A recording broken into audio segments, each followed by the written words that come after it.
Welcome back to a new video. I'm going to try to do a different way of editing the clips. So I'm not going to try to correlate necessarily what I'm talking about to the lifts that you're seeing. I'm just going to talk about them as they come through my head.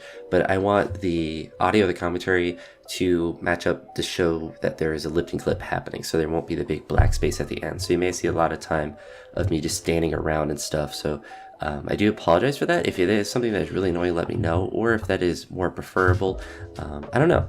I have, like, when I'm looking at this, like 25 minutes of total clips. So, I mean, I'm not obviously going to talk for that long, but the idea is to kind of match up or kind of eliminate that black space that I have at the end for the most part. But let me know what you think. But anywho, in this workout, I actually spent quite a bit of time warming up because I found some exercise last night to work on, or I guess 2 nights ago, to work on pain in the quadricep tendon area. And that's generally where I have the most issues right now. It's not my knee, not even really my shoulder, even though, you know, that's something that is a work in progress, but it's mostly the quadricep tendon just being achy and sore. And so I actually looked up a Squat University video. I wasn't specifically looking up to see him, but that's just what came up. And he had 2 exercises that were on there. One was an isometric wall sit, so just a wall sit, and the other was some split squats or Bulgarian split squats. And I actually kind of liked both of those movements. I could feel where it was working those areas, and they felt relatively difficult. But the split squats, I liked how he talked about them, where he mentioned that like 95% of your weight should be on your front foot. And that's something that I hadn't really thought about in the past, because I always knew like most of your weight's on your front foot, just logically, because you can't put a lot of weight on your back foot. But really trying to emphasize that like most of your weight should be forward, and to focus on that front leg kind of being the stabilizer and doing most of the work. And that definitely helped, because in the past I would have issues with the back leg and my knee hurting on those, so I just would always stay away from doing those. But I didn't have any discomfort, just like normal leg soreness. So I really like those, and so hopefully I'll be able to keep adding them in. I don't know if they'll really be weighted too much, but I did them all body weight, and they were not extremely difficult, but I definitely like doing them. So I definitely want to add those in, either as a warm-up or in this workout how I did them before and after my main stuff of training. So kind of like that. I also did some like really light leg extensions and some leg curls after my training as well. It was a weird like day where I just wanted to do a bunch of stuff after. I don't generally have that, and if I do, it's kind of like, all right, I'm gonna pick one thing and do that, but I just wanted to do everything. I don't know, one of those days where I could have probably trained for like 4 or 5 hours just because I had the energy for some reason. I suppose I got a lot of sleep and ate a lot during that day, so maybe that was it. But the actual training that I did went pretty well. I had a weird miss in the snatches up to 120, or I missed 120 on the way that I was trying to stand it up. I like lost the balance, so I think I just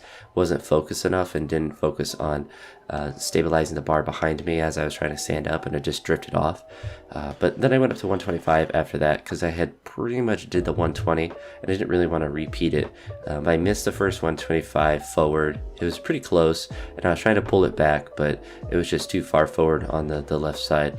And so I took it again, and on the second attempt I was able to make it.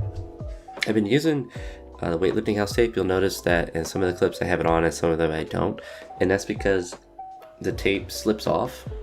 Most tape has always done that with me, so I can't really blame the Weightlifting House tape specifically for the adhesive not really being that good, because that's true of like any tape, but that's mostly because my fingers sweat and the sweat loosens the tape, and I've tried to pre-chalk my thumb and do all these different things. If you have any tips about preventing your thumb sweat to keep the tape on, I would very much appreciate that, because I like to put stuff on my thumb to protect it from the lift so I can do more hook good stuff, but my hands are just permanently moist, I suppose. But anywho, the tape was kind of slipping off, and it was ripping as well, which is kind of concerning. It did that on Friday and during the Saturday workout, where it wasn't just like rolling up my finger, which is more typical of different tapes, but it was actually like the tape itself was ripping. So that was an interesting phenomenon to see.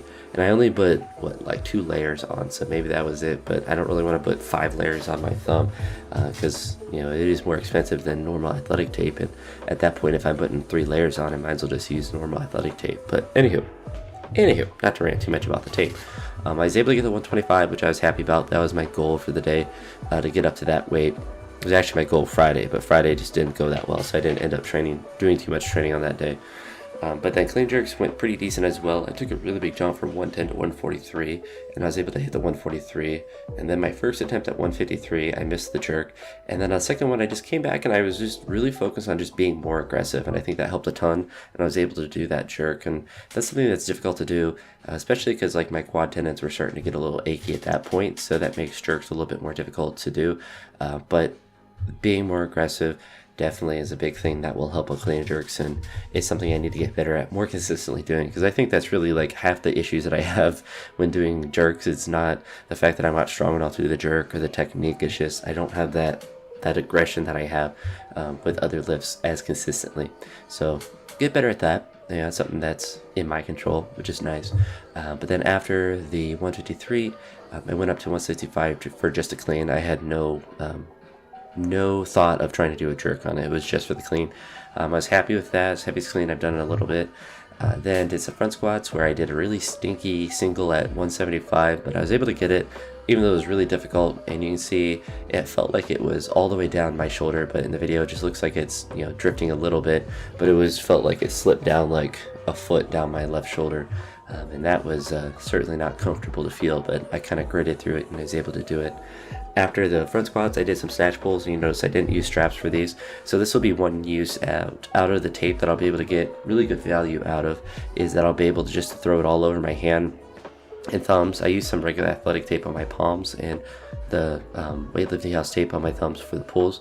I want to do more pulls without straps just to get more volume in. And you see, like on the very last rep, I threw the straps on, and I kind of want to utilize the straps for reps and then do more hook grip just for the general grip work and to build the confidence with those heavy weights. Because I generally don't feel like I have an issue like mentally holding the weights when I'm doing snatches, but it can't hurt to have a stronger grip.